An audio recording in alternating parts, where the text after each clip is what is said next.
Isinagawang maisog peace rally sa Angeles City, Pampanga nitong Lunes, ika-17 ng Hunyo. Dumalo ang ilan sa mga kababayan natin mula sa iba't ibang sektor para maglabas ng mga hinaing laban sa kasalukuyang administrasyon.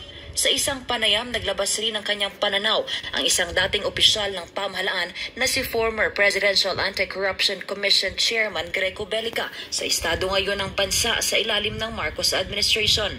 Masyado raw malaki ang kapangyarihan ngayon ng gobyernong makialam sa mga kalayaan na dapat ay nasa tao tulad na lamang ng kalayaan sa pagtatrabaho, ekonomiya, pamumuhay at maging sa pananalita.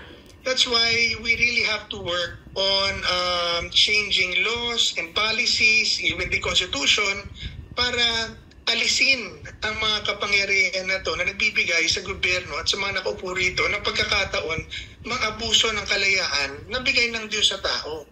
Napakahirap nga raw ng ating bansa ngayon dahil base sa World Ranking Standard, ang Pilipinas ang isa sa mga most corrupt na nasa ika-115 pwesto mula sa 180 mga bansa at nasa pang-83 worst economic pwesto freedom mula sa 126 na bansa pagdating sa worst investment destination sa buong mundo.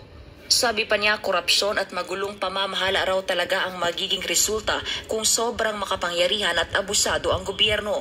Ayaw ng mga namumuhunan, whether local or foreign investment, ng korupsyon, magulo, red tape. Ayaw po nila yan At yan pong mga instances na pangyayari yan, nangyayari pagka ang gobyerno ay abusado. Yun yes, sobrang abusado nga ngayon si Marcos Jr. at si Tamba. Pinapaliwala lang nito ang mga saloobin at panawagan ng nakararaming Pilipino.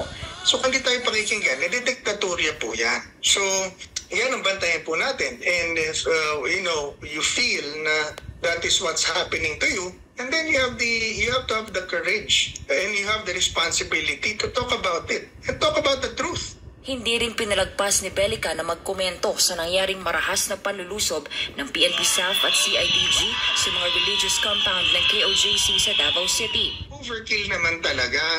Why will you bring so much people arresting one religious leader?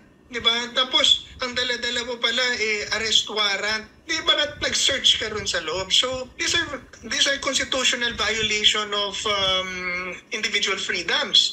And this being highlighted, hindi lang po ito nakakatroma doon sa, alam mo, parang parang papasok sa gera Kaya nga, parang terorista mga baliw ang nag-utos niyan. Religious man yan na i-involve lang sa politika. That's why sa political squabbles because of his love for his country. Sabi pa niya, kung nagawa ito ng administrasyon kay Pastor Apollo, paano pa raw ang mga ordinaryong tao?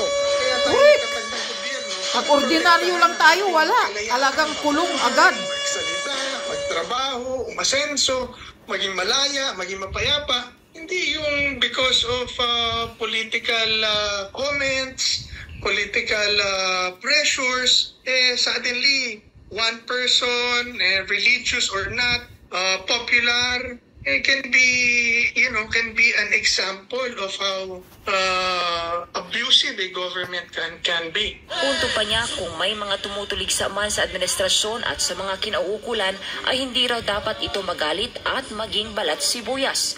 Sa huli, hinikayat ni Bellica mga Pilipino na patuloy na ipahayag ang kanilang mga opinyon, mga damdamin at sabihin ng katotohanan kung ano ang mga nakikita nila sa gobyerno. Tayo mga Pilipino, ngayon, tayo, ordinaryong mga tao, has the responsibility to speak out and to do something. Because we have to realize and we have to remember na ang kapangyarihan ng pamahalaan nang galing po sa atin. Power resides in the people. Hindi po madali yan. Pero mas mahirap po na papabayaan natin na ang ating mga kalayaan at ang ating kalayaan ay tinatapakan at pinipigilan. Para sa Diyos at